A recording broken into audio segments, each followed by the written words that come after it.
Последниот пат сега бевме на 9 мај 2014 нормално, негде околу 20:55 стигнав на граничниот премин Тавановце и дојде оние нормални прашања, кај идеш, што носиш, колку пари имаш, гарантно писмо и ово она, што другите не ги прашува, само нас ромите.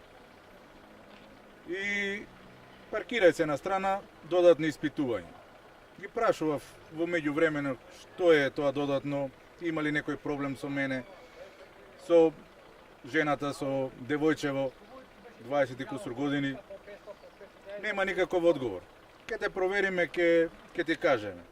Кога ми извадија документите, па кај си вработен, како ќе докажеш дека си таму вработен, и милион ситни прашања, само за да ме вратат од граница. А ја поминавте ли границата? Откако ја поминавте, дали нешто ве предупредија да се вратите или ви кажаа нешто што треба да направите?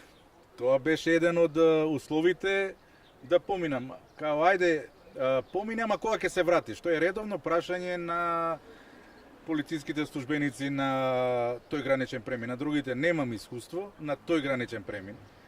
А кога ќе се вратиш? А што ако не се вратиш? А од кај да знам ја дали си сигурен дека ќе се вратиш? И сега остана као гаранција дека ќе се вратам, за да дотичниот полициски службеник остане на работа. Баш со зборовите, слушајте, ако не се вратите у понеделник, ја летам од работа. Кога отидовме сега, бидејќи отидовме на помен од 52 дена, со неврзан муабет, многу луѓе и од Куманово не дојдоа. Само со тоа што тие се невработени и на граница не ги пуштаат. Ја, фала Богу, сум работен, ама не знам на граница како да им кажам дека сум вработен и како можам да им докажам на тоа.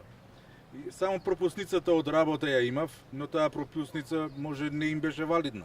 Дали случајот го пријавивте негде?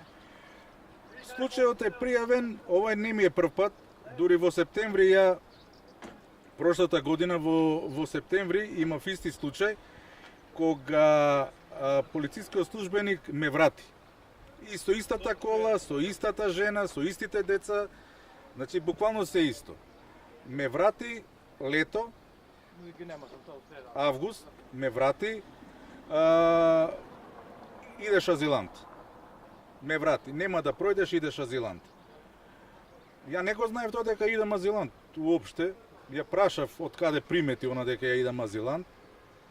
Бев малце безобразен затоа што таков сум кога сум во управо. Па тука еден полициски службеник што беше над таа што е на шалтерот, уз додатна комуникација, додатна проверка, ме пушти. Бев пријавив во МВР горе, случајот го пријавив, ми дадоа образложение дека по член тој и тој, не знам сега дали ова, дека они си ја вршат таа работа, као сасим нормално. Па сега пријавив денеска, бев во истото место таму, па бев овдека во секторот за граничен премин, во секторот за граничен премин, и таму ме дочека прво кога им реков дека не можам да ја поминувам границата слободно како и секој нормален човек, ме гледат како индијанец.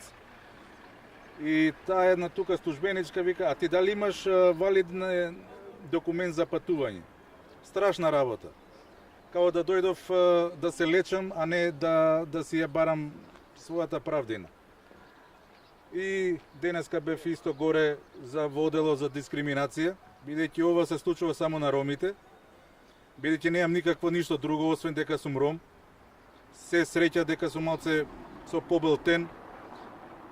Тешко на тие што се поцрни, тешко на нив, алал да им е, како го живеат овој живот.